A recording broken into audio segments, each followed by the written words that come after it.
Hello and welcome to Castle of Horror. This is another of our special, what we call Hangout episodes. This is something that we do between the major episodes where we go through an entire movie beginning to end and all of the different topics and get really deep with it. These Hangout episodes, Tony Salvaggio and I, your host, Jason Henderson, pretend that we are back together in Austin, where we first met one another when we worked for a tiny little R&D lab for electronic arts, and we would hang out and we would write. And so these Hangout episodes, we usually pick two movies that we foist on one another and discuss. With me is Tony Salvaggio, tech director at Rooster Teeth, lead singer and bassist of the band Deserts of Mars, and lead guitarist of the band Rise from Fire. Hello, Tony, and don't you have a release coming this week? Yeah, we released the new Deserts of Mars EP on Wednesday digitally, and then we'll be selling CDs and everything else after that. What's the EP called? Return from the Void. Return from the Void. Because we had a bunch of lineup changes, and I say it's 4 Martian years, which by the way is 8 years between releases, which was not by any chance my intent with the band. But you do what you do because, like Rock Band says, or Guitar Hero original says, band is the dysfunctional family you choose. I love that. And yeah, so that's happening. It's that long in the making. I think it's really good. But yeah, Wednesday, December 18th. That's fabulous. Okay, well, we'll be sure and tweet and post and everything. And like I said, I'm Jason Henderson. The thing that I've got to log roll about this Christmas, because it is time, we've got a new Castle of Horror anthology out, and it's all stories about the holidays. So if you're looking for that stocking stuffer or Kindle gift or whichever way you want to do it, that is available. Okay. Man, I got to write for the next one, though. I think you should. I just hadn't had time, but I really need to fix that. Next next anthology, I got to do something. It'll be horror. It'll be just straight up horror. So any horror short story you want to do, I'm there to edit. You bet it. I think March is when we'll be collecting them. So I think it's a summer release. So yeah, got to get on it. So you got 3 months to write a story. We used to have those the Polidori's at Halloween, where you invite people over and you had to write a story. And I'm telling you, I hosted those parties for like 8 years or something, and many times I went to the library and wrote my story like 6 hours before the party, and sometimes those were the best. I don't know. Tony, tell me about the worst and weirdest time we ever had at a Polidori. I know we're supposed to talk about Frankenstein meets the space monster, but I think we already told it on the podcast, though. Did we? If so, I thought so, because I talked about how anybody who's not an ace martial artist who thinks that they can stop somebody from being stabbed is fooling themselves. Because I witnessed firsthand what looked to be a domestic dispute in the middle of a house, and a woman pulling a pin out and pretending to stab their significant other while we were sitting there in our living room chairs. And I can tell you, and I have decent reflexes. Like I've had times where I've had good reflexes driving, and I realized how little that matters. Yeah. When you're not expecting it. Like maybe if you're expecting it, maybe if you're trained, but holy crap.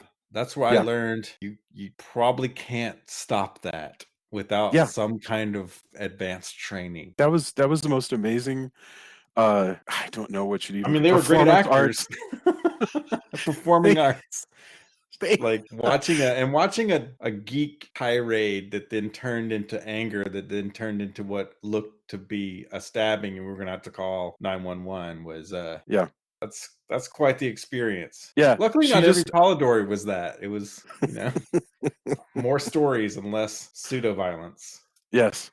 Yeah. And then they're just like, and scene. Like, oh, great. Damn it.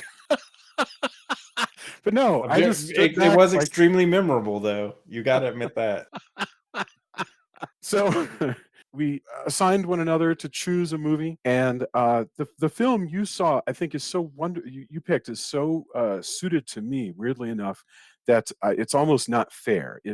But you chose Frankenstein Meets the Space Monster. So explain to me, first of all, where you found it and why you recommended this 1965 science fiction film. So Shout Factory just dropped a bunch of crazy sci-fi B movie stuff. And of course, that's the stuff I put on at night if I can't sleep or if I'm just doing stuff and I don't know. I'm one of those people that kind of just absorbs input, so I might be playing a Switch game while I'm watching some weird kung fu, and that's what kind of calms my mind after I've had a rough, weird day or whatever. And yeah, I love this kind of schlocky goodness.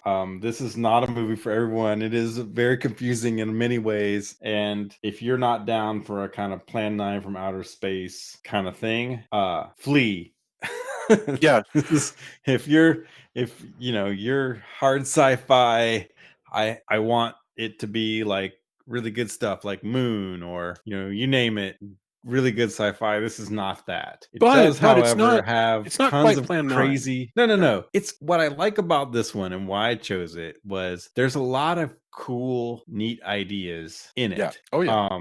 It doesn't really hold together. It's like a really tasty ingredient in a recipe that doesn't quite gel. But it also has some cool rock songs, like a couple. Oh yes. Although yeah, it's I like it. I like this schlockiness, with lots of stock footage and hammy acting. Yeah, I first heard of this movie. Okay, so first of all, when you said let's do Frankenstein Meets the Space Monster, I had no idea what it was. Truly, no idea. I knew it was from the 60s, but I actually thought it was another Japanese film, kind of like the ones we've done before, like maybe War of the Gargantua or something. Or the Green Slime or something like that. I had no idea that this was an American movie, and it is. I mean, very briefly, it's an American movie shot in Florida and San Juan, Puerto Rico in 1964. And the 30,000-foot view version of the plot is NASA has decided to experiment with sending androids into space, but they're not telling the press. They've built a perfect android, perfect-ish, that seems like it until has it goes issues. Crazy, and they have this really. I like when they're introducing it, by the way. And this is a Hangout episode, so you're going to get this kind of back and forth. But one of my favorite parts is the android messes up. Yes. And he just freezes. But instead of having the actor freeze, they just basically spit take. I'm sorry. They just still frame this super insane, awkward smile. Yes. Because he's in a press conference. Because the first thing you do with your android is have him answer questions from the press, and and he flakes out, and the actor has this weirdo smile that's super uncomfortable. But you know what's also interesting? The way they cut it and the way that they do the military. I think there's a lot of subversive stuff in this film, and that's what kind of makes it a little bit cooler than a lot of other B movie schlock. Yeah, is there's little bits they're trying to do, and the main aliens have this kind of like alien sort of Will and Grace thing going on. Okay, so that's the piece that I completely. So that's the only thing I'd ever seen from this movie, because Frankenstein himself, we'll get to him. He's what the android becomes. I'm gonna call him Frankenstein because whatever. Well, they eventually go and again you'll get actually it's a Frankenstein's monster, but they don't care because they go, what if he's messed up enough, he becomes a Frankenstein. Yes. And there we go. He's a Frankenstein. But we know from our study of the Frankenstein series that even as early as the second, they started calling the monster Frankenstein right from the start. I know. And if you want to fedora and your anticipation is correct. But it came from Hollywood, which was that movie with Cheech and Chong and Gilda Radner and John Candy and all these guys. That featured the most memorable thing from this entire movie, which is, yes, the aliens who are the Boris and Natasha of outer space. They're like, do you want to describe, since you picked this movie, describe to me the two aliens who are leading the invasion, and by the way, are responsible for our rockets blowing up, in case you out there in the audience in 1965 are wondering. Yeah. So who are they? So Lou Cuddle or Cattell, I'm not sure.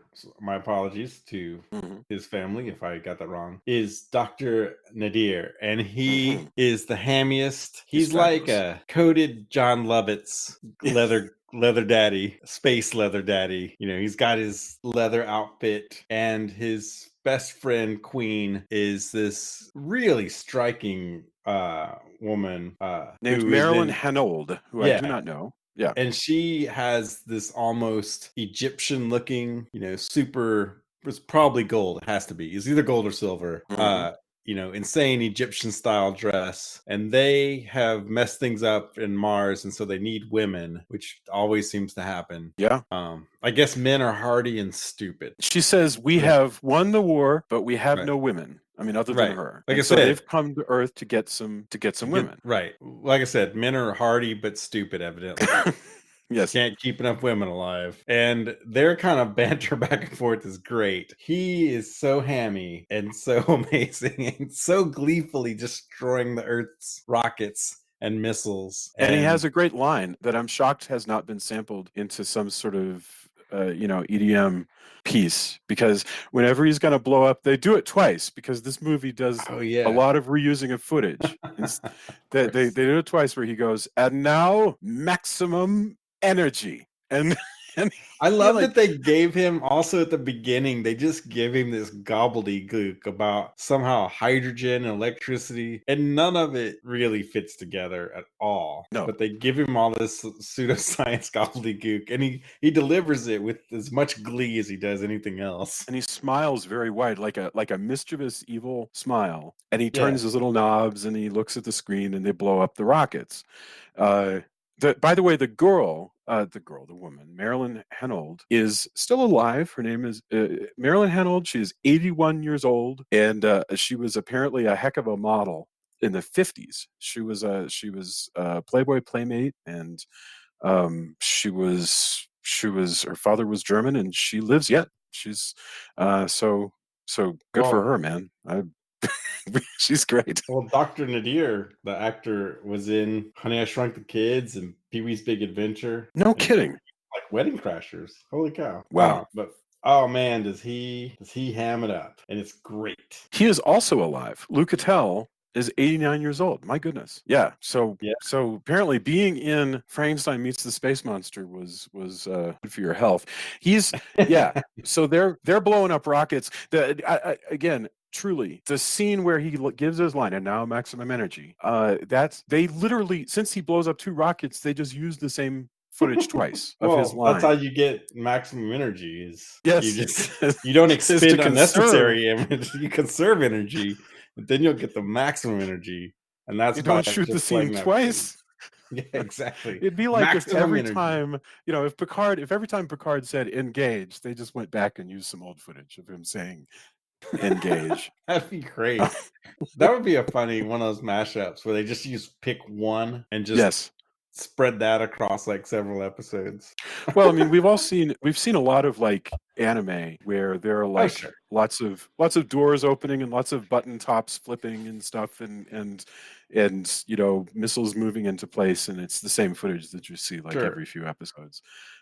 So Also, this is just setting the stage for that. what's awesome is they finally fix the android after he freaks out, and they still Yes. frame his weirdo smile. And They some send good him up special into effects, by the space. way, truly. When they cut open his head so they can mess with the little transistors in his brain, Oh, that was that cool looked good. for the time, especially. Oh yeah, because it looked wet. It looked like it was no fun to like open up this the scalp of this android and like mess around with his little brain, which did indeed look like the inside of a radio. And they're Right. like tapping at it with tweezers and stuff. People give these movies a lot of crap. Yeah. But you have to understand that there's no internet and there's not like you can buy a rocket manual or a Right. electronics manual you aren't even going to get, really, right? So here you have people and set dressers who, I mean, we're about to send people to the moon and stuff, but it's not as mainstream as people think. Right. So here you have a bunch of people with a limited budget, and they go, well, it's going to look brain and it's got to have electronics, and so you don't always get the pieces that would necessarily be what you would use in something like this, right? I But thought that I the think it's stock kind of footage. cool. Oh no, it's very cool. It's totally cool. And the stock footage of the rockets was actually, I thought, extremely well used. You know, Oh man, with the, the great rock song that they keep using. yeah, well, I mean, like when they're cutting away to the people in, like the military guys who are watching from the side, and the rockets are taking off, and just all this stock footage. But they splice it together really well, so it tells kind of a story about all the people working on it. I mean, I realize this is stuff that we've seen 1,000 times, but in '65, which is when this came out, September of 1965, I think it would look pretty cool. But what's funny is that's like some hardcore science fiction stuff. So far you're dealing with NASA's putting up rockets, and also they've got a cyborg who's at the wheel.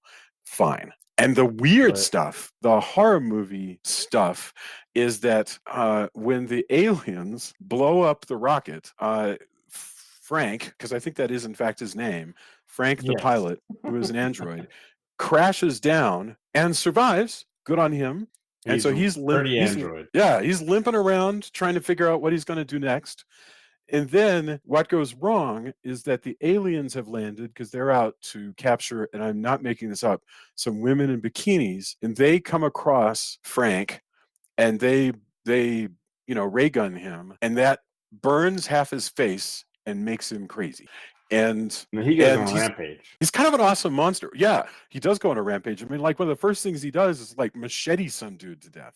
Just Yeah, like, he's bludgeoned him yeah, he comes across and woman's terrified, screams. Come across a couple, yeah, probably out on a date, and then proceeds to just destroy that poor guy yes, and run amok. Now, and then the scientists who were there to try to retrieve Frank have to go to where he crashed in Puerto Rico and yes. find him and try to bring him back. Meanwhile, he's already just rampaging like crazy. And the burn effects are actually Oh pretty yes. cool for the time No, the too. makeup's neat. He's a perfect Two-Face. Yeah, he's really like the best Two-Face I've ever seen. He's better than Two-Face in Batman Forever, I'll tell you that. I mean, he looks great because half his face perfectly is like melted, like off the cover of, there was a Journey into Mystery comic from 1983 that had like an android with half his face burned away, and it looks beautiful. I mean, he's a good looking monster, and he's in a spacesuit with some like tubes that are just hanging around,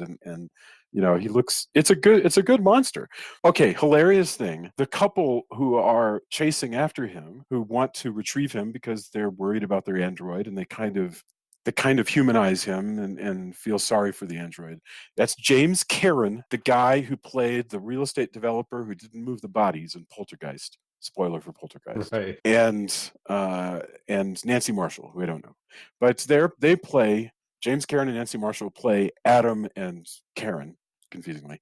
And the hilarious thing is when they need to go look after him, James Karen grabs Dr. Adam Steele, he's called. He grabs a like Vespa. It sounds like a DC Comics character. Yes, Adam Steele. And he's yet another one of these sort of action man scientists that we talked about so much when we were looking at movies from the 50s. I mean, he's a straight up Peter Graves character. Right. And they go tooling around. Huh. Yeah. And she's really good too, though. I Oh mean, yes. they do it's 60 stuff, so of course he sends her off, hey, go get help. And she's like, no, I can help repair him. But Yeah. there's not really that many points where she's screaming or not, she gets captured, but she's also good. Yes. Yeah. Especially, she's the only one who's given dialogue about how she's concerned about what's going to happen to this android that she's come to think of as having emotions, and that would be sad to kill, and she's worried about it. She's worried that the android is going to get destroyed. But they are both concerned, looking dour, looking sad, and they hop on their Vespa, and then for like 6 minutes of screen time, they just drive around San Juan, Puerto Rico, Right. smiling and laughing and pointing at like. While to have and to hold by the distant cousins Yes, it's actually kind follows of a them fun little around. rock song. It is. It's a and here are the thoughts I had while watching that. Number one, if it were me, if I were the producer of this movie and I knew that I was gonna have like a station wagon with a movie camera driving in front of my two main actors on a Vespa down a busy street, I would be terrified. I mean, truly terrified, because he's like, That sounds like where we used to, all the artists in this one company, we had a very small art team, yeah, and all the artists would go to lunch because we'd all be hanging out. And our yeah, producer eventually goes, "Can you guys like take separate cars?" yes. And so the joke was always actually like, "Oh no, everybody perished in an accident. The game shipped 6 months early." That was our running ironic, pseudo-ironic joke. By the way, I of the songs, I still love "That's the Way It's Got to Be" by the Poets. I actually don't remember how Of the that one two, goes. well, The that's the one that plays during all the stock footage, Oh yes, and also plays at the party where Frank turns up and goes yeah, crazy town. They use it twice because they're gonna get the Poets. I hope the Poets got some cash for this because it's a very 60s era kind of pseudo anthemy, yes. anti-establishment kind of song. And they play it There's the a first great time opposite all of the stock footage about the rockets and everything. Which again, there, like I said, there's some subversive kind of stuff. There's things later on about the military, and it harkens to kind of a Cuba kind of yes. thing where they don't want to get too involved and they have to be careful. And he has to call him up and say, "Hey, tell your commander that I saw a spaceship in the very southern," because Oh, that's what that's I right. guess how you do. Goes, "What? A spaceship or UFO or whatever they say." He has Yes. to convince them to start, shelling Puerto Rico. Yes. And actually, it's funny. That was the kind of thing where you get the impression, people are familiar. What they are familiar with in 1965, most likely, is how stupid shit happens in the military that you probably have already served in, right? So the business, what they do, because they're going to spend as much screen time as they can on like actors just having conversations in this.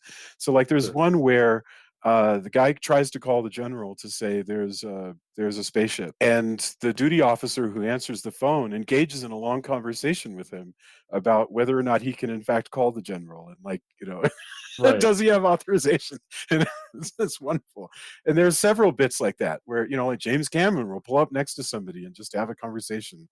Yeah. Cameron, I'm sorry, James Cameron. Yeah. Um, No, yeah. he's But young here too. Yeah. yeah, and they have a lot of military stock footage, so they're going to use that. Even just driving around Florida, like Cape Canaveral, there's a bit at the beginning. You know what you're in for in this movie. The Oh, aliens. nice and nice black, like, G-Man cars, right?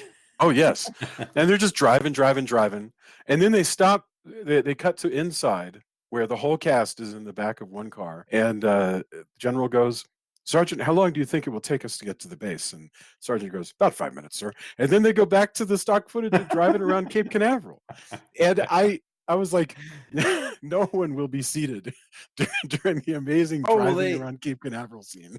they do such weird cuts on so many ways because they're telling this and then they're cutting to the Mars Yes, people, which, who and all are the, so by the way, flamboyant. all the extras look like, this is what I also like about this. All the extras look like they came from a whatever LA's version of like an Andy Warhol bar, Yes, like somewhere where, those people congregate. yes, They're all kind of model dudes. I'm sure at the time it was kind of scandalous, but it looked like they went, okay, I need a bunch of guys who look like this.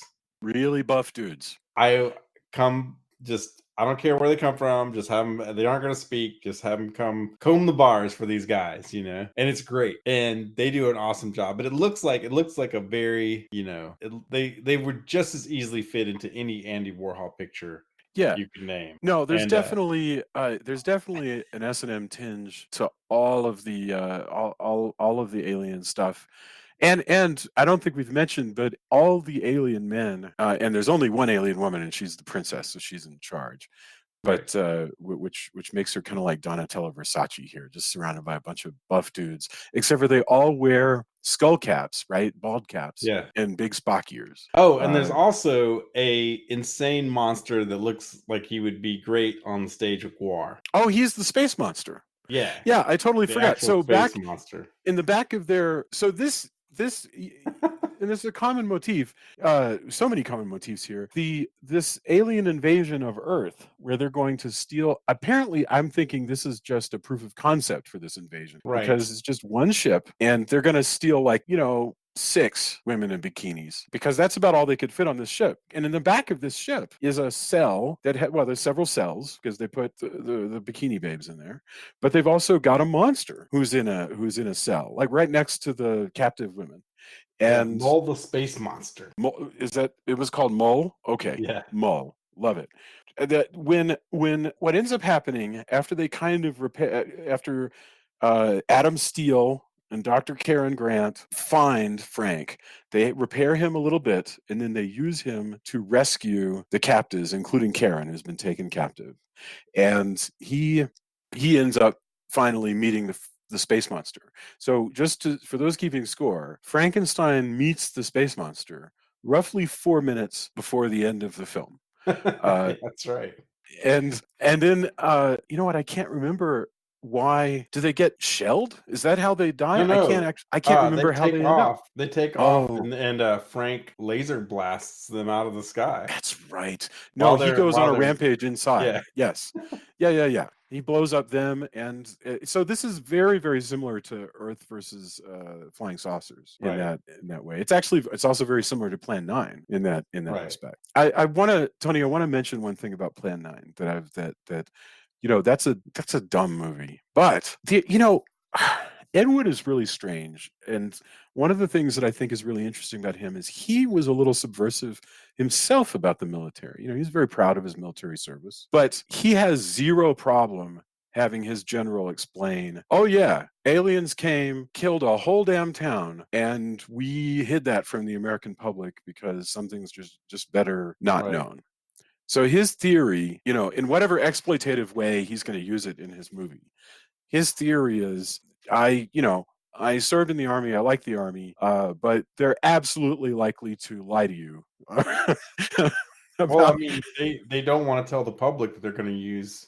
They have this dichotomy because they don't want to tell the public. They want to prove that they can make an android that can do all this stuff. But then when one of the military guys goes, "Yeah, why make this android? We have red-blooded American military people." Yes, he says that's just it, Americans. So he's telling, like, why send the troops to be expendable? Yeah, when you can have a robot Frank. Yeah. But they still want to lie and say, oh no, we don't really have androids. Yeah. I don't know if we want to not tip our hand to Russia, or if people aren't ready for androids or what. I don't know. And the crazy thing is, a lot of that stuff. It's an amazing android too, because when you think about it, the android they've built is way more than adequate to man a rocket ship. In other words, this thing, other than the fact that when it gets its face blasted, it becomes a homicidal, monster. I mean, who doesn't? Right. If you and I got our face lasered, we might turn into homicidal. Well, that's what Batman tells us. I mean, that's exactly what happened to Harvey Dent. That's all it took. True. See? Yes. It's not just androids. Although he's not great at hiding because he makes a lot of beeping noises. Yes. Because that's computers at the time. You could just leave the speaker unplugged, but that's not how computers work. So beepity beep beep away. I also have to mention, I love you mentioned the rock songs, but the score all the way through is just this great sort of like surf guitar, and it's awesome. Sure, it's so perfect for 65. I mean, it's so the funny thing was, we chose this. I know we got to move on.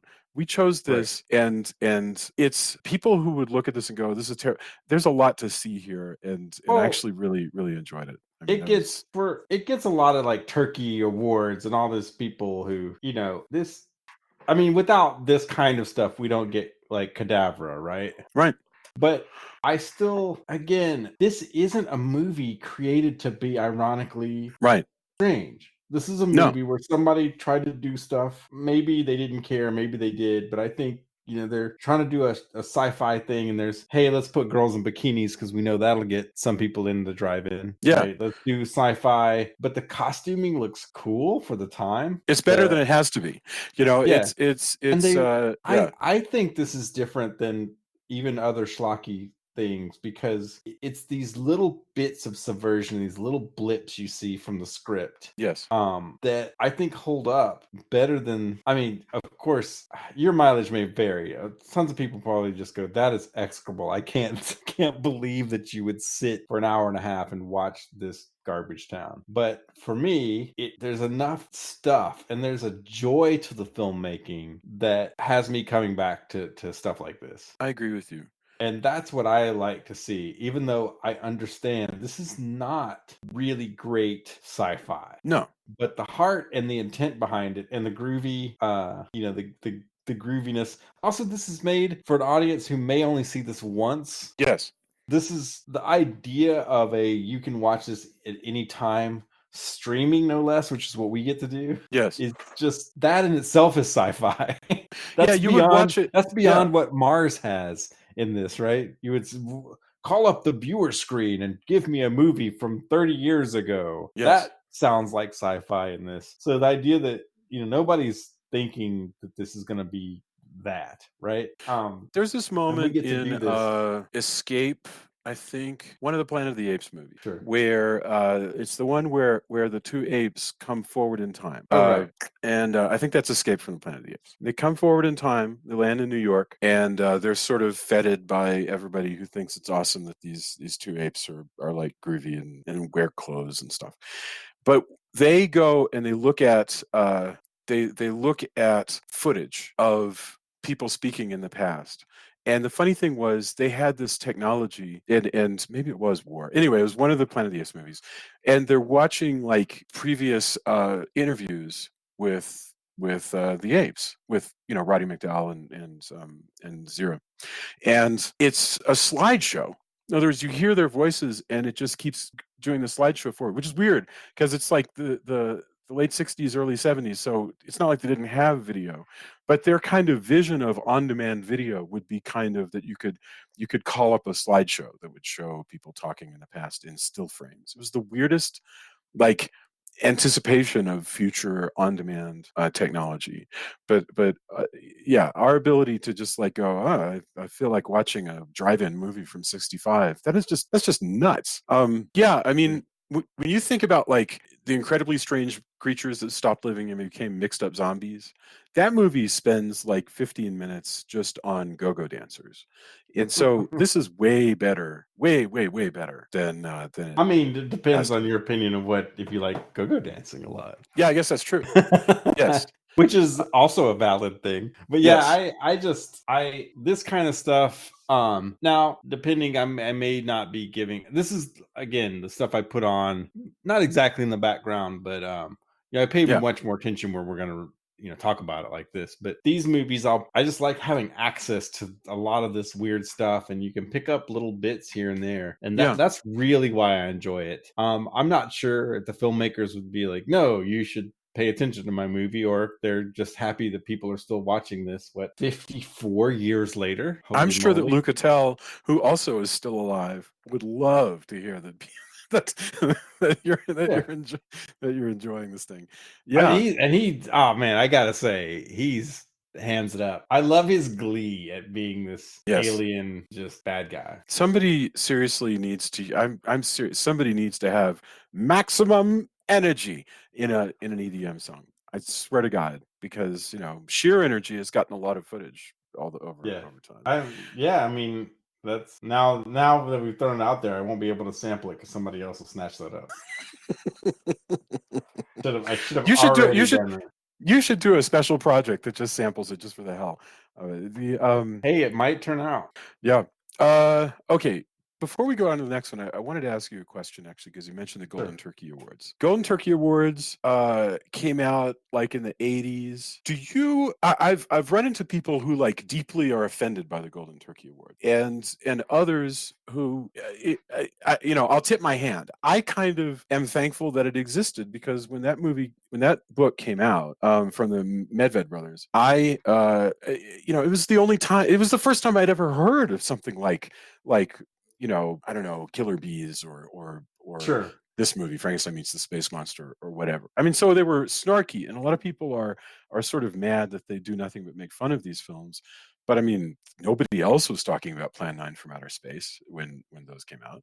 So, to your question, I go back and forth. On the one hand, I totally agree that it exposed me to perhaps a lot of stuff that I eventually would like, very unironically. Mhm. I don't especially anybody who's listened to us for any length of time. I have come around to not especially enjoying when people just really rank on a thing and want to laugh at it to laugh at it. Mhm. You can have flaws, and I get it. That's kind of a collective thing. I shouldn't tell people how to watch a movie. This is just me, right? Yep. I also, when I see things that people like, rather ironically, when the joke is that it's a joke that they don't, that maybe the filmmakers know or don't know. Mhm. For example, I watched a really haha, let's all kind of laugh collectively at this thing movie a while back, and about 3/4 of the way through the movie, I just started feeling kind of bad Mhm. because even though it was jaw-droppingly, just I wondered if the person had ever seen an actual movie Mhm. or knew how, like, this person wrote and I'm not going to say because I don't want to, Yeah, I understand completely. but like watching a person type, you wanted to say, but while you're acting, why don't you act like you're typing? Obviously you had to write the script. Yes. Yeah. And or a scene, and this may give it away. There's a scene where somebody's bandaged, their head's bandaged, and they've put the oxygen mask over the bandages. Mhm. Surely you've seen what that looks like where you put a oxygen mask, right? Yes. But it's just so bizarre. But then, like I said, midway through, I just felt like we were collectively making fun of a person as opposed to all laughing at the sheer enjoyment of how just weird and nonsensical it was. I'm trying to And I figure out where started to the feel line really is bad. because I agree with you. I agree with you completely, and I'm trying to, because I do feel bad about some things like that, and yet in this movie we'll sort of mock certain things, but it's more of enjoyment. Like, it's like I feel like the guys who made this movie are my friends, and I'm patting them on the back of their ability to use all this stock footage, for instance, Right. because I can see what's going on. They've got a story that they want to tell, and they've got a minuscule budget, and they're going to like do everything they can to get a feature length picture in the can. Right. And it means taking, doing what they can do. And sometimes, so they've got great makeup here and there, and yet also they're going to have to reuse some scenes and so forth. And Also, yeah. also, I think there's a difference. Mm. And I've kind of mulled this over the past couple years. So the Golden Turkey Awards starts as some film critics whose job it is to be film critics, right? Yep.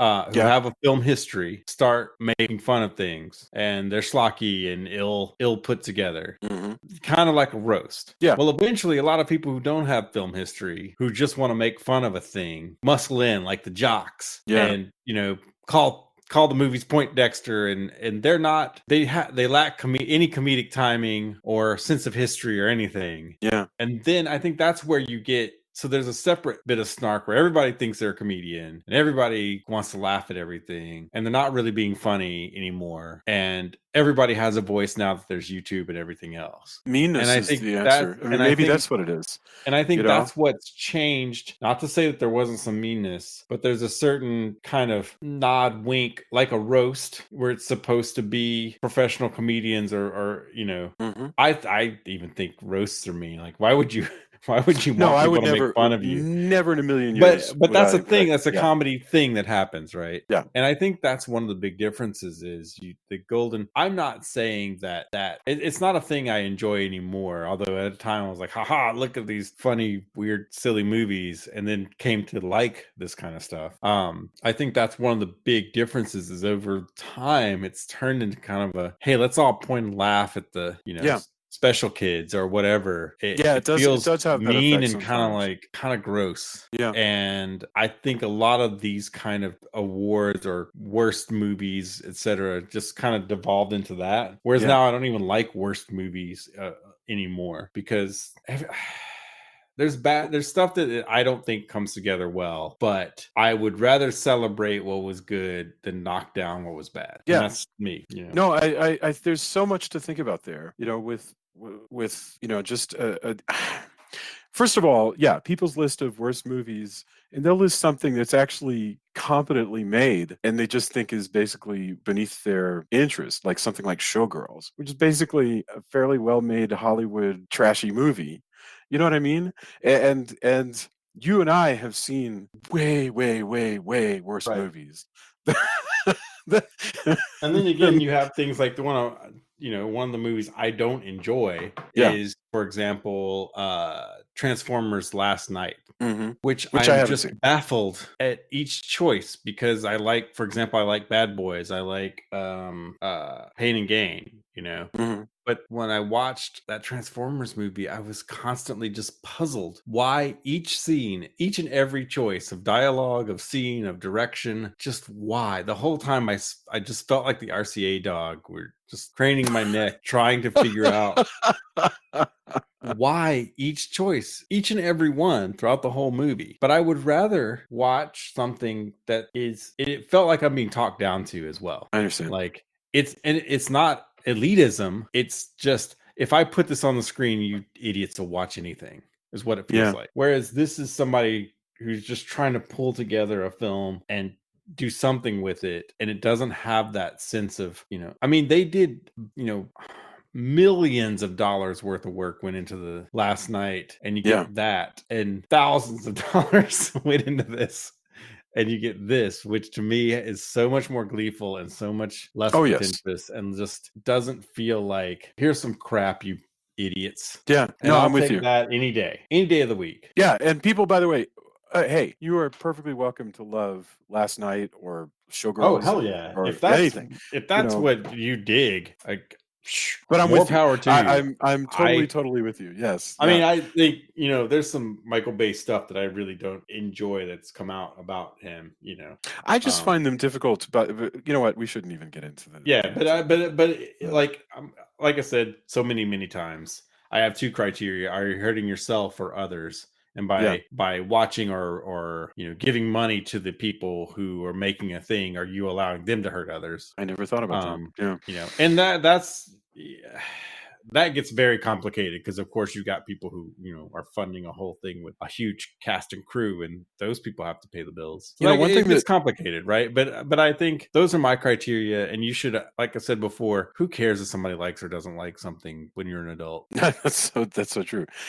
David. Obviously, David Balls. We've been on the Right. stage with David Balls. One of the things that David and I were kind of talking about was how, if there is a work that you don't think needs a lot of attention in public anymore because it's kind of no longer relevant, or maybe the writer is no longer relevant, or maybe we've learned things about the writer that makes him complicated.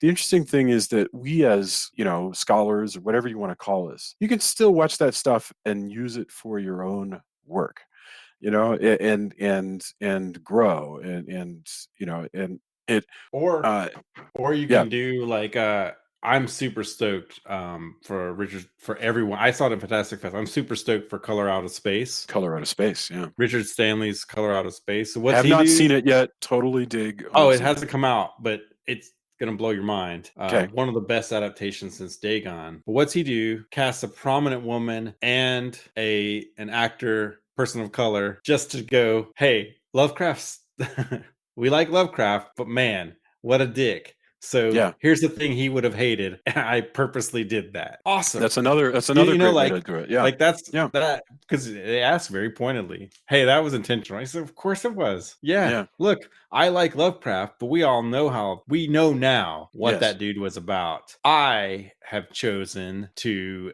do this, which I hope will help offset how terrible he was in so many ways. Yeah. Yet he was a talented writer, and that was Richard Stanley's choice, and I thought it was great. And That's I wonderful. think you could. That's how you choose things. Now, there's plenty of people who are still around who are terrible, and that changes things a bit. But I thought that was fantastic. That movie's awesome, though. By the way, I can't. I wish we Tony, could. we might get Hopefully, we to. would interview. I don't know if we can make that happen, but I think we can interview him. Do you want to be super a part of great. that if we do the Stanley interview? Do you want Oh to? yeah, he's amazing. He's a very eclectic person, but also just a fascinating person to just talk to.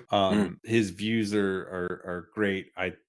All around, I'm a huge fan, and I think when he's been in a Fantastic Fest, the few conversations I've had with him, he's just a really good dude. He's got his own stuff going on, and that's what makes him an auteur. Perfect. But I can't wait till Color Out of Space. I know we kind of digress, but no, that's why we're hanging out, right? Yes, indeed. And up on my screen in the studio, the space monster is on his rampage in the movie. So okay. I love his design too. It's so very of its time, and also very. Yeah, he looks like he could be on stage with Guar. That's what with like ghoul hands and like a skull mask, and Guar is the right call. Perfect. It's a wonderful mask. It's really great. Okay. So next up, we actually went forward 5 years. So I chose, and I don't know if this is what was the last one we did? The last one we did that I chose was The Witch, Mark of the Witch from 1970. Right. This is The House That Screamed, also known as La Residencia, from 1969. So the same grainy, grimy universe, except for The House That Screamed, by the way, is on YouTube. There's a classic movies channel on YouTube that has The House That Screamed, also known as La Residencia. So directed, So evidently there's also because I think you should do the right thing.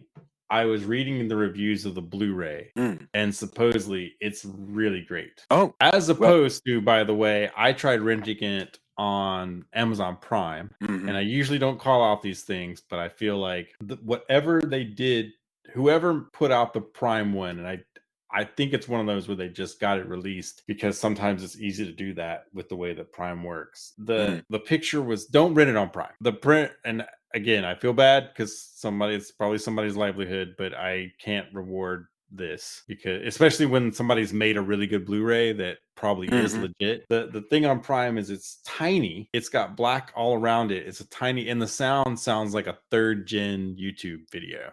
Very disappointing. Had to write them and go, hey, I really don't think this is worth my $2.99. I will caution you, if you can pay, if it's the thing that I realize, like, sometimes we rent things because you don't need to own everything. So if this really interests you, again, I'll say evidently the Blu-ray's gotten. And the Blu-ray's from Shot Factory, as a matter of fact. Amazing review. And it's Shot Factory, so it's got to be great. But rent it where you can, where they, treat it right. And the YouTube one's pretty good. But I still would rather I rented it because I wanted to pay the money. But I wish Shout Factory had. I'm surprised it's not on the Shout Factory app, to be perfectly honest with you. I'm shocked it's not on the Shot Factory app. It could have been at some point in time. They put things on and off. But yeah. So again, that's enough of me pontificating about doing the right thing, but definitely avoid the Prime one. Hopefully the person who has released that doesn't come after me for disparaging their weird bootleg-esque. I don't know how they did it, but it is a completely substandard affair, which is sad because I want to legitimately pay people to put these things out. The one on YouTube is a fairly nice copy. It's on the so-called Classic Movies channel, and I don't know. Hasn't been taken down yet, so I just have to go with the notion that it's not a bootleg, but who knows? It is letterboxed. It's a wide image of the film. So, okay, enough about the presentation. The film itself, The House That Screamed, color, Spanish horror film by Narciso Serrador. It like many of these movies, it's filmed MOS without sound, and then they dub it in afterwards in whatever language you're watching it in. So this was released in the United States, so it's dubbed in English, and many of the actors spoke English and many of the actors spoke Spanish, and then they just sort of make it all match. So it is the 1800s, and this nice girl named Teresa, or Teresa, however they're going to say it. Teresa is dropped off at a girls' boarding school, which is another title that this movie was released on, The Boarding School. And that's it. We're following her getting to know the school. And the school is run by Lily Palmer, who is a German actress, and she is this sort of beautiful, gorgeous, middle-aged, model-esque woman who runs this boarding school with an iron fist. I mean, there's a point where her, like, one of the staff says, well, we can try to keep the girls from running away, but this isn't a prison. And she goes, if we have to, we will make it one. And it's she's running this school, and who is this very beautiful young lady who basically has become her kind of running dog. I mean, this senior girl and two of her henchman girls, they basically bully anybody who comes along, and they control when you get like the best food, and they actually draw lots. It's controlled by Irene to who gets to go out to the woodshed to make out with the guy who delivers wood regularly. So Yeah, so how crazy? that's the movie, and there's a murder mystery involved. But It's anyway, yeah, very much like a Poe. It feels tell me your very thoughts Edgar about Allan this. Poe. What now, Like, sir? no, tell me your thoughts about, because I don't know if you had any idea what the hell I was presenting you with Nah, like, when I mean, as long as we've been friends, I also just kind of trust that while I am going to provide a very Tony thing, you're going to provide a very Jason thing, and those things mesh better than perhaps they should.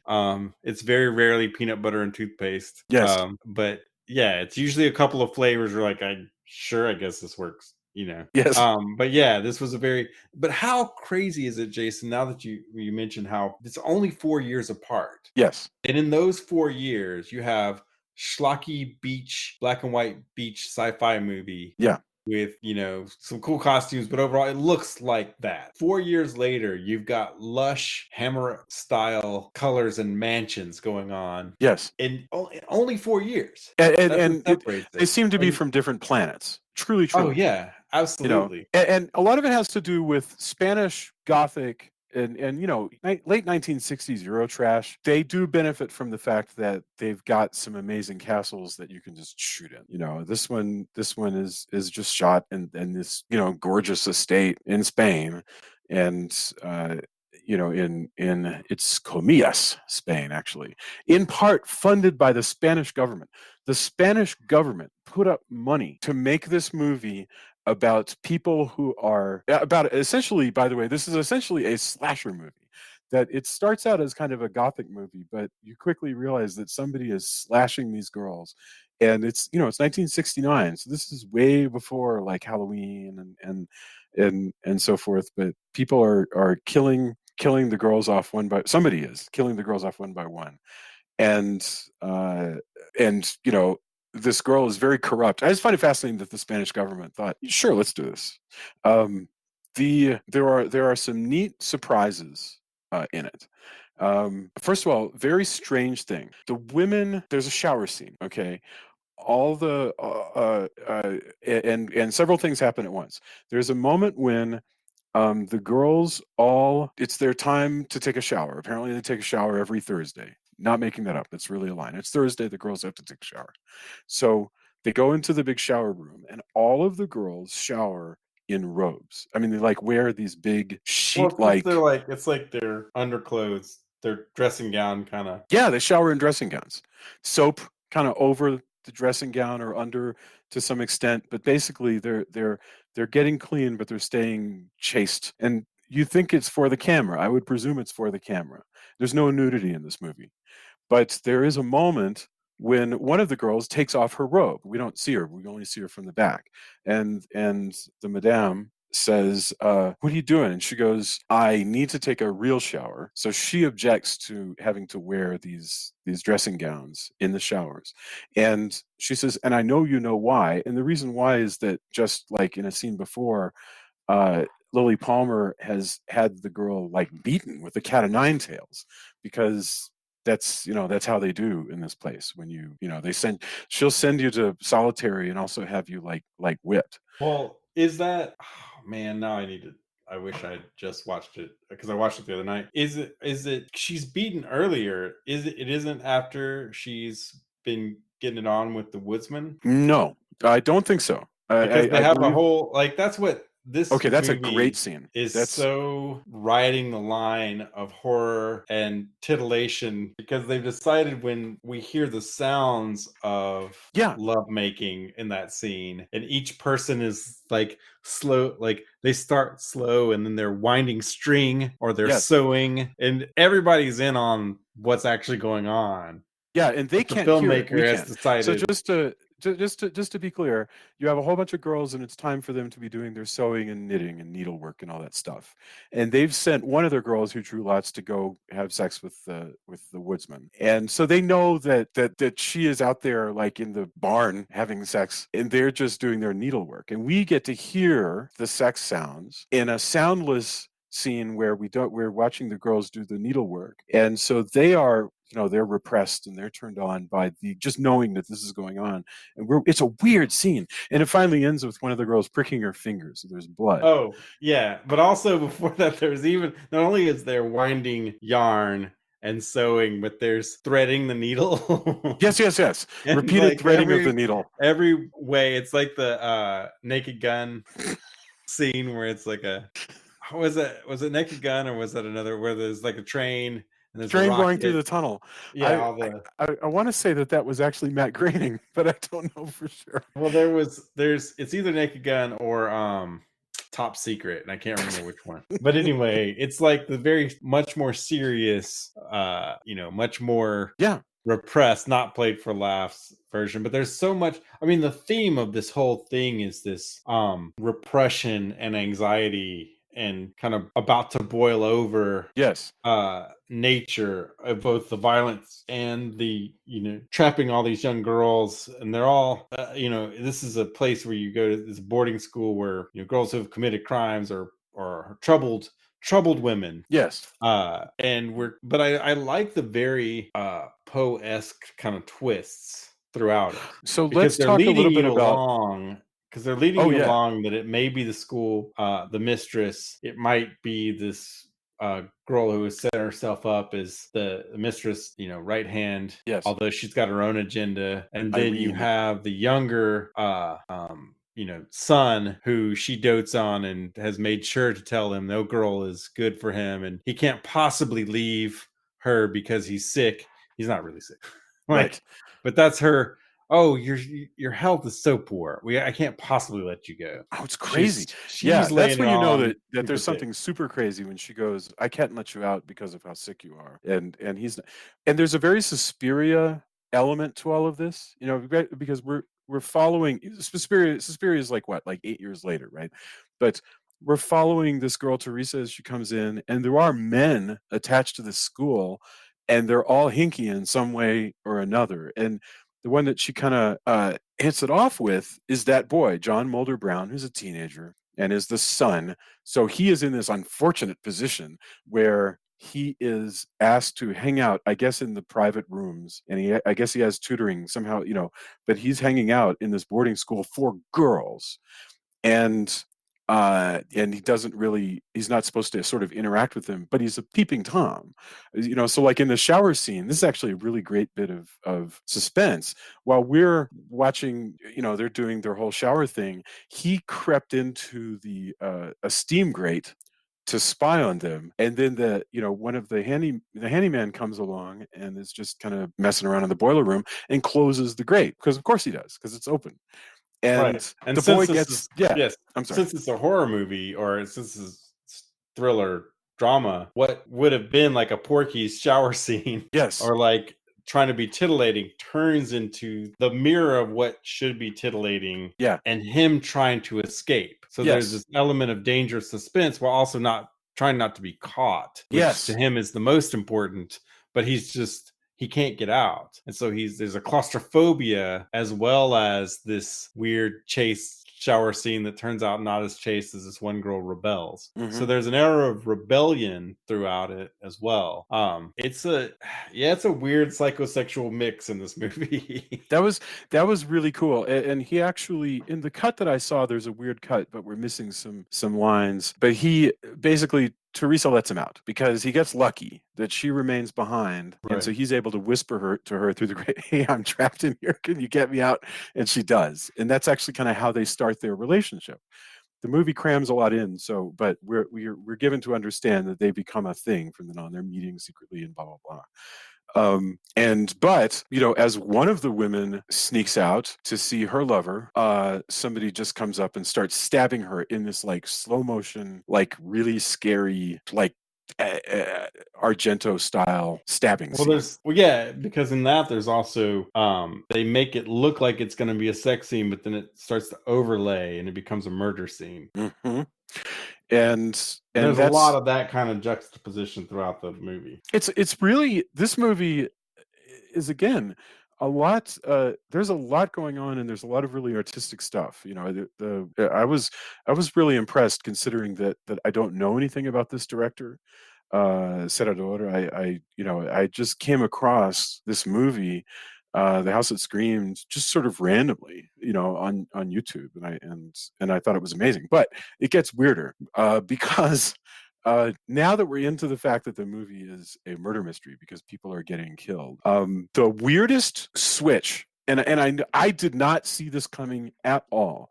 Our main character, Teresa, is finally fed up because Irene, the sort of uber bitch student henchman of La Senora that runs the place, Irene is very mean to her and very bullying and awful, and makes her sing a song while they chant at her, and they tease her because her mother is a cabaret dancer and so forth.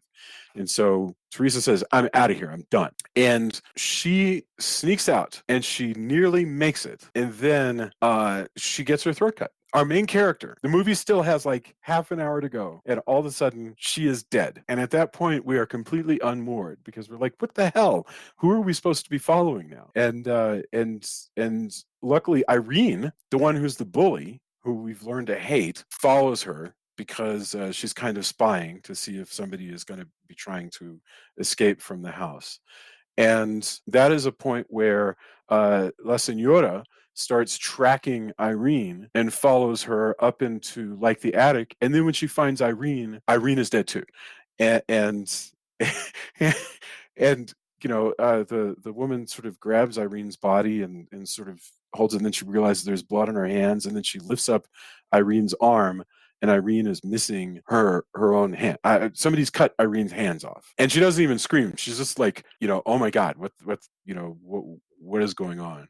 And then, would you like to give away because I've been talking enough. Do you want to explain the resolve that? Oh yeah. Well, again, it turns out to be a very Edgar Allan Poe thing. It feels like a lost, strange Poe story. Maybe it's a little bit. I more agree with you. Spirited, but of course, now we find out we've thought it's each of these individuals until now we know that it's the son, and because no girl would ever be as good for him as his mother, he's decided to make a girl who's as good as his mother. Of course, he's not Frankenstein. He's just piecing these rapidly decomposing parts together. Oh my God. Because he's flat out nuts. Yes. We find out. And he says, you can stay in here, Mom, because, I can't remember, but he goes, "I think I want to give you time to get to know her." Yeah.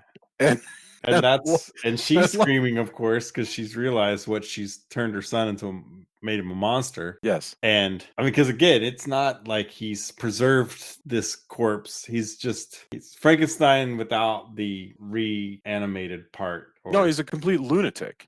Yeah. And he's just stitching these bodies together. And by the time I got to that, woman's hands, and this girl had your eyes, and oh my God. Ugh. I had no idea that was where this movie was going. No. I mean, when you start out, it seems to be just like just going to be a sort of like the first quarter of Jane Eyre, just how hard it is for a girl to get used to being in a particularly oppressive situation, and the other girls want to like take her clothes or buy the pretty things that she's brought in her trunk and blah blah blah blah blah. Which also, again, just like Suspiria, when the girl shows up in Suspiria and all the other girls are like, "Oh, do you have this kind of thing? Do you have that kind of thing? We need it." Even though in that one, in theory, they're in a ballet school and they could go out anytime they want. There's a feeling that once you're behind those doors, that's like there's no contact with the outside world. Right.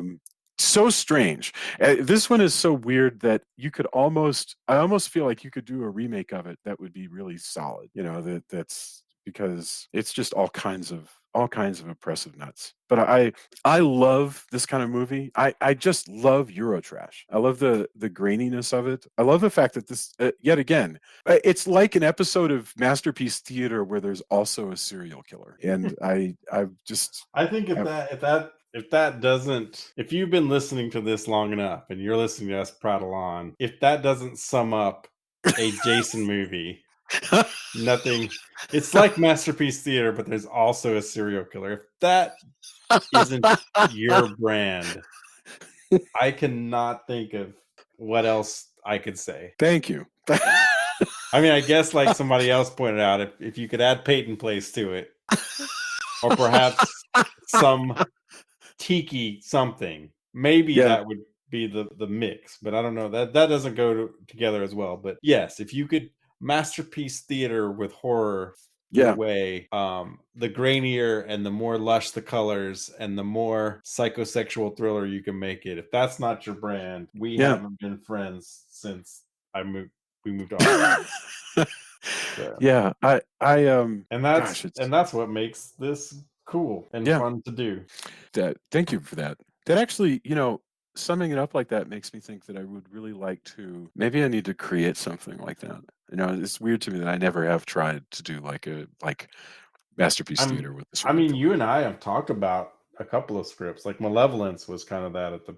That's true. You have a horror thing that It's funny how things. You did do a Gables pitch. So did I? If so, you do a House of Seven Gables pitch. We did. Did we? I believe you. It's just been so. I think we pitched it to Humanoids, and they're like, "Oh my god, that's right. That's right. Yes. Jeez. Wow. Yeah. No, you're exactly right." Now, okay. Well, now to blend our sensibilities together, perhaps we should make a crumbling. What if the Gables? People better not steal this. All of you people. Whoever's still around at this point who puts up with us, if it was a crumbling space Hulk of a Seven Gables. So if you could imagine the Warhammer Space Hulk kind of thing, but somewhere between a Space Hulk and a Harkonnen mansion. Yeah, that's a wonderful idea. We should just repitch that. Yes. Because as far as I know, I haven't seen House of Seven Gables in space, which it would be that much more terrifying if your shit was crumbling apart in vacuum. Because in theory it's got its own atmosphere, right? But at the moment anything punctures it, it's going to be sucked. It's going to implode, just like the House of Usher implodes. I guess, or was it Usher that you pitched? I'm kind of thinking of. I actually did. I actually do have something called. Was it. Yeah, it's an Usher thing. Well, there we go. But they all kind of fit together. But I guess the black hole is a little bit of that. You have a crumbling derelict, but it doesn't have people in retro future Victorian costuming. Over Christmas, I'll think of like how the heck exactly you do that. That sounds. Anyway, we should like a fun thing. I mean that would be an exercise, and I think that would be a cool story. Anybody who's an artist who wants to work on this, and if you're a comic book artist, let's figure out how to make this thing. Yeah. All right. And that brings or if there's a filmmaker who wants to make it, of course, we'll write it as a script. I don't care. Well, yeah, 6 weeks, just like bam. Yeah. Like these podcasts, Jason and I are always looking for an excuse to work together on something. So that's true. The hilarious thing is these are Hangout episodes where we're less structured, but it's just as long. We've gone on every bit as long as we do in a normal episode. I think that's the nature of our friendship. Yes. And imposter syndrome that I do have, I often wonder, like, I hope that we don't lose audiences. Of course, if you don't like something, please always hit the X button. Like, we're not forcing anybody. You can always skip to the next very well structured episode. I think it's funny. We got somebody who wrote one time that our podcast is too long and he listened to 2 of them. Yeah. And that's hilarious to me because I appreciate like the fact that anybody's hanging out with us. Like, it's just amazing. And I so appreciate that. And I thank every single person who enjoys hanging out with us. I feel the same way. I can't thank people enough. But also, everybody's time is important. So the idea that you would look at how long it is. Like, because you can see how long. Like, it says. Yeah, like an hour and a half. Yeah. Whatever it And is. then to listen to two of them and then give the critique that it's too long. I turn stuff off all the time. Yeah. I find that fascinating and strange because while I hope that everybody wants to come along with us and, hang out, I don't blame you if you hit the little X in the corner, right? Yeah. Yeah. If it's not your bag anymore. I wouldn't want it any differently. But I found that to be especially puzzling and bizarre, given Yeah. that at any given time you have a choice to just I'm checking out. But you know what? I took So that. weird. I took that to heart. I actually totally. It didn't change how long the episodes are, but I think about all those. I think about the Oh, ones of course. that yeah. I mean, I think you should Yeah. listen, but Yeah. it was a whole other stupid thing. But Yeah. I found that fascinating. But either way, I hope that you do and are cool with us just indulging, because these are kind of in between episodes. We kind of Yes. didn't plan it, but I still like creating things and hanging out. And I It's hope really that other it's people really want. fun to talk about these movies that are just sort of personally chosen, and to me it reflects like your personality. So I get to know like what is Tony watching, when you're up scribbling on something or whatever. Oh, this and a million And kung fu movies and whatever. I mean, it's all over the map. yeah. And there's also usually at least one or two other video games I'm playing, and I fall asleep to movies all the time. So these are the kinds of things where I'll fall asleep and I'll pick it back up, or I might see one, it feels like it's going to be throwaway, and I go, whoa, this isn't throwaway. This is really intriguing to me. That was how I And felt about this movie, La right. Residencia. I was like, holy mackerel! No, this is a good piece. So those movies go on a different digital pile where I go, I need to be fully cognizant, seeing this. And again, no offense to any filmmaker, if there's ever a film where I've not used it to fall asleep, but it's, as I drift off, that's the movie in the background. Do you No know that idea this what that does guy? to my psyche. I mean, I don't know. I'm I have the sure. same thought. This guy, by the way, Narciso Serrador. I just realized because I was reading about him. He just died like a couple of months ago. Oh, He geez. actually just 83 years old. So good on him. It's a good run. Yeah, that is good. But he also made a film that we have to see that I have never seen that everybody says is good. It's called Who Can Kill a Child, which is basically about. It says an English couple go to an island inhabited by maniacal children. So it's like Oh, the geez. birds. It's like the Right. birds, but with children. I've got to see that movie. I think I've seen the trailer to that. Yeah. I've seen the trailer. I just forgot that it was Okay. the same director, and so definitely got to see that.